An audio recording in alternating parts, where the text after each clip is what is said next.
পুজোর আমি, পুজোর তুমি নয়, আমার পুজো তোমার পুজো, অর্থাৎ আমার অনুগত প্রজার পুজো আর তোমার অনুগত প্রজার পুজো, বাংলাকে এইভাবে ভাগ করছেন এ রাজ্যের মুখ্যমন্ত্রী মমতা বন্দ্যোপাধ্যায়।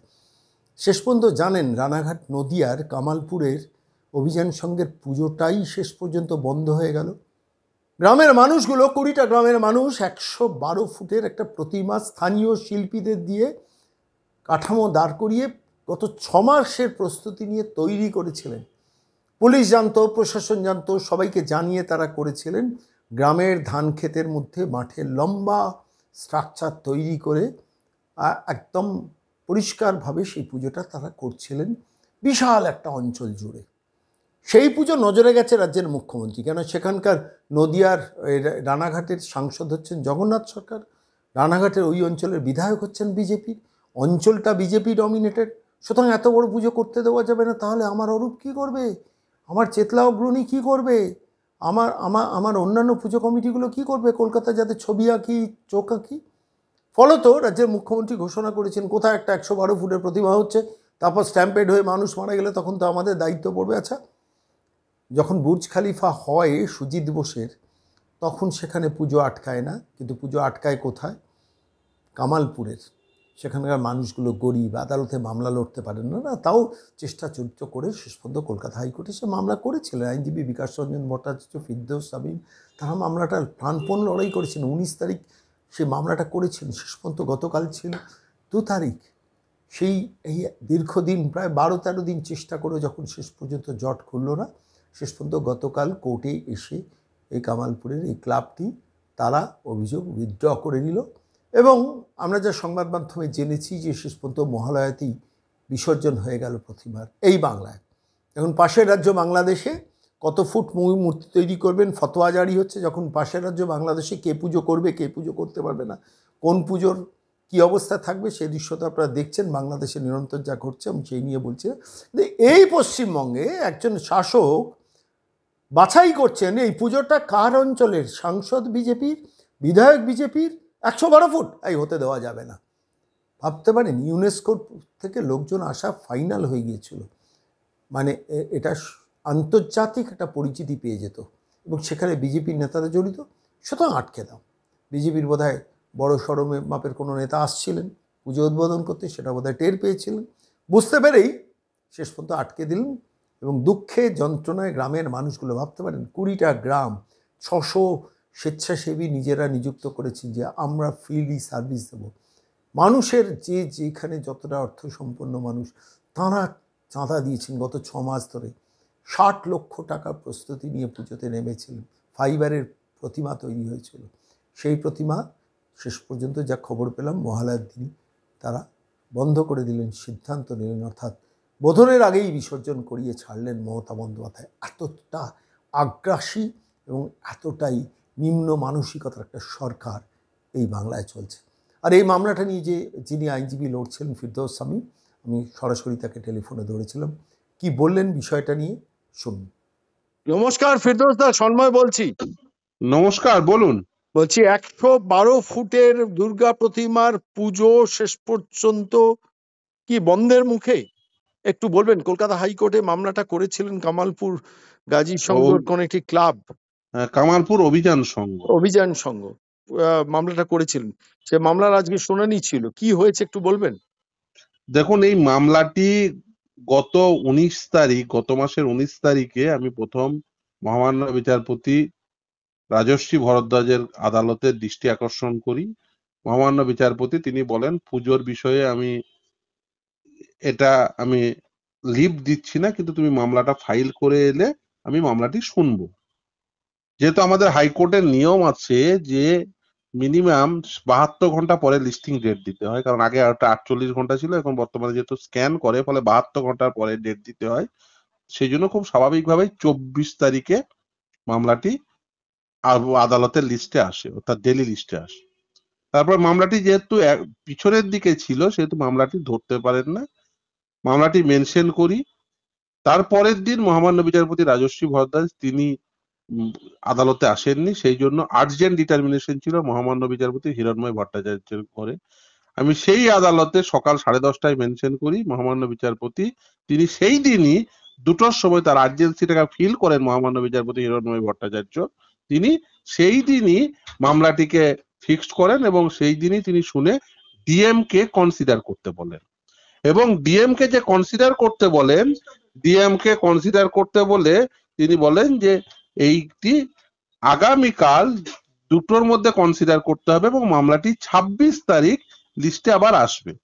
এবং সেই বলার পরে আমি পরের দিন 26 তারিখে আবার, যেহেতু মহামান্য বিচারপতি রাজশ্রী ভরদ্বাজ তিনি আবার যখন বসেন, আমি সেদিনও লিস্টে আসেনি বলে আমি আবার মহামান্য বিচারপতি রাজশ্রী ভরদ্বাজের আদালতে মেনশন করি।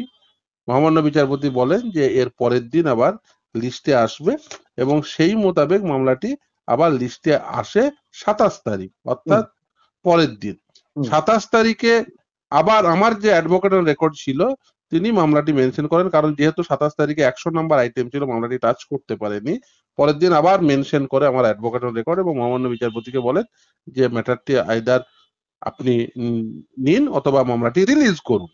তারপরে যেহেতু মহামান্য বিচারপতি তিনি মামলাটি তিনি আপগ্রেডও করেননি, তিনি রিলিজও করেননি, তখন আমি আবার 2টোর সময় আমি নিজে গিয়ে বলি যে মাই লর্ড এই ম্যাটারটির আর্জেন্সি রয়েছে, তার কারণ এটা আমাদের দেশের গর্বের বিষয়, কারণ এটি বিশ্বের সর্ববৃহৎ দুর্গা প্রতিমা হতে চলেছে এবং ইউনেস্কোকে অলরেডি কমিউনিকেট করা হয়েছে, as well as Guinness world রেকর্ডেও কমিউনিকেট করা হয়েছে এবং তারা জানিয়েছে তারা তাদের টিম পাঠাবে। তিনি আর্জেন্সিটা বুঝতে পারেন এবং তিনি বলেন যে পরের দিন মামলাটি দেব। ইন দ্য মিন হোয়াইল যেহেতু ওই ডিএম যে রিজেকশন অর্ডারটা দিয়েছিল মহামান্য বিচারপতি হিরণময় ভট্টাচার্যের নির্দেশের পরে, সেখানে একটা ইন্টারেস্টিং ঘটনা, যেদিন মহামান্য বিচারপতি এই রাজশ্রী ভরদ্বাজের আদালতে মামলাটি আবার গৃহীত হয় 30 তারিখ, সেই দিন ম্যাটারটি তিনি বলেন যে ম্যাটারটি আবার অ্যাপিয়ার করবে। সেই দিন ম্যাটারটি আবার অ্যাপিয়ার করে 27 তারিখে। হ্যালো, হ্যাঁ শুনতে পাচ্ছি, বলুন বলুন। হ্যাঁ 27 তারিখ 2টোর সময় আমি যখন মেনশন করার পরে মামলাটি 30 তারিখ দুপুর 12:30টায় ফিক্সড করেন এবং সেই দুপুর 12:30টায় ম্যাটারটি ধরে এবং সেখানে আমার সিনিয়র বিকাশ রঞ্জন ভট্টাচার্য তিনি কয়েকটি জিনিস আদালতের দৃষ্টি আকর্ষণ করেন। সেটা কি, ডিএম যে নির্দেশ দিয়েছিল সেই নির্দেশনামায় তিনি সই করছেন 26 তারিখ 1:47-এ। সেই সই করা কাগজে ডিএম লিখছেন যে পুলিশ এই কামালপুর অভিযান সংঘের পুজোর পারমিশন বাতিল করেছেন, আর পুলিশ ডিএম কে কমিউনিকেট করছে বেলা 2:15 থ্রু মেল। অর্থাৎ পুলিশ কমিউনিকেট না করার আগেই ডিএম ওই অর্ডারটি লিখে দিয়েছে। মহামান্য বিচারপতিকে দৃষ্টি আকর্ষণ করার পরে তিনি বলেন ডিএম কে এই সমস্ত কিছু দেখার পরে ডিএম কে আবার রিকনসিডার করতে, এবং রিকনসিডার করে গতকাল অর্থাৎ মহালয়ার দিন তারা আবার রিজেকশন অর্ডারই দেন এবং সেটি কমিউনিকেট হয় রাত্রিবেলায়, রাত্রি 3টের সময়। যে তো এই গ্রামবাসীরা সত্যি সত্যি এরা অত্যন্ত আহত হন যে আমরা যাব কোথায়। প্রশাসনিক অসহযোগিতা, আর আমি অন্য কিছু বলছি না, প্রচন্ড মানে আমি বলবো এই গ্রামবাসীরা ভেঙে পড়েন। তাদের পক্ষ থেকে আমাকে যে যারা মামলাকারী তারা ফোন করেন, বলেন যে আমরা আর কি করব, এখন তো যদি আমরা পারমিশন পাইও এই 112 ফিটের দুর্গা প্রতিমা সম্ভবপর নয়, আমরা আর মামলাটি চালাতে চাই না, আমরা ব্যথিত হলাম। আমরা বুঝলাম আমরা এমন একটা দেশে বাস করছি, বিশেষ করে এমন একটা রাজ্যে বাস করছি যে রাজ্যে সুজিত বোস এবং সেখানে অর্ডার শিটে যা যা লিখেছে যে 40 ফুটের উপরে পুজো করা যাবে না বলে 2018 সালে মমতা ব্যানার্জির সরকার একটি আইন এনেছে। 2018 সালে আইন আনার পরে সুজিত বোসের পুজো 145 ফুটের পুজো হয় বুর্জ খলিফা। 170 ফুটের গত বছর আইটিআই কল্যাণী আইটিআই গত বছর 170 ফুটের পুজো হয়। এবছর 100 ফুটের পুজো হয়েছে এই আপনার বাড়ির কাছাকাছি সোদপুরে। অনেক পুজো প্যান্ডেলই 40 ফুটের উপরে। মমতা ব্যানার্জির সরকার তাদের সকলকে পারমিশন দেন, কিন্তু এই গ্রামের লোকদের পারমিশন দেয়নি। আপনাকে একটা আপনার জ্ঞাতার্থে জানাই যে এই পুজোটি 112 ফিটের পুজো, এদের টোটাল বাজেট ছিল 60 লাখ টাকা।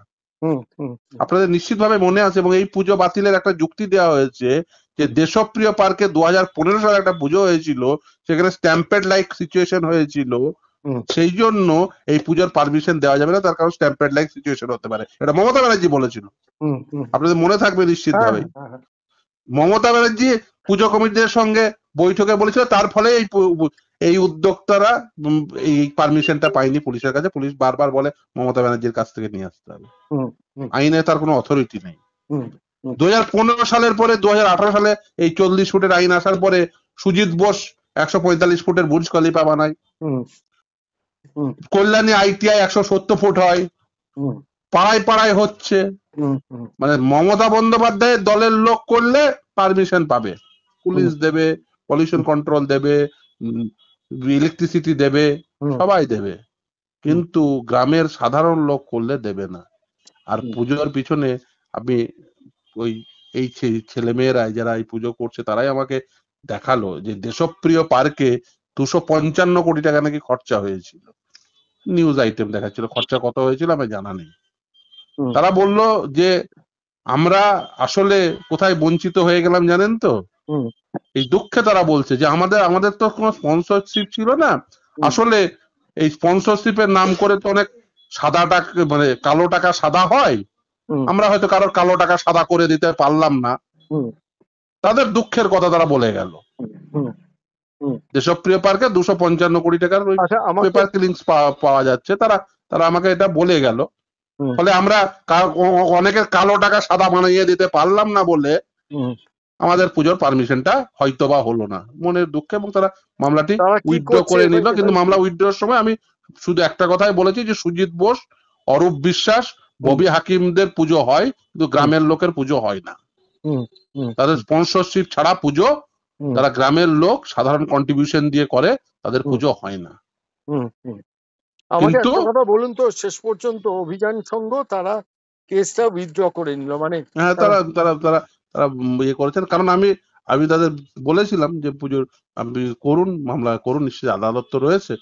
তারা বললো যে দেখুন আমার আর সম্ভবপর নয়, কারণ আদালতে আমরা তো 19 তারিখ এসেছি, আর হুম আজকে 3 তারিখ, হুম হুম প্রায় 14 দিন হয়ে গেল। তাহলে তারা এরপরে কি পুজোর আমি দেখছিলাম মহালয়ার দিন বিসর্জনের প্রস্তুতি নিয়ে নিয়েছেন তারা, এটা কি ঠিক?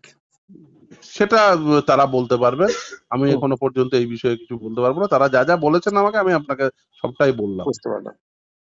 ঠিক আছে দোস্ত, অনেক ধন্যবাদ। অনেক দুঃখের মধ্যেও, এই যন্ত্রণার মধ্যেও। হ্যাঁ, কারণ হচ্ছে এই রাজ্যে পুজো হুম যদি প্রশাসন তাদের সঙ্গে সহযোগিতা করবে, হুম যারা হয় মন্ত্রী হতে হবে, বড় পুজো না হলে করার হুম। পারমিশন দেবে না, এই না হলে লোকেশনটা, ওই এক্সাক্ট না হলে ওই লোকেশন, কালো টাকা সাদা বানিয়ে দিতে হবে। এক্সাক্ট লোকেশনটা আমাকে আরেকবার বলবেন একটু?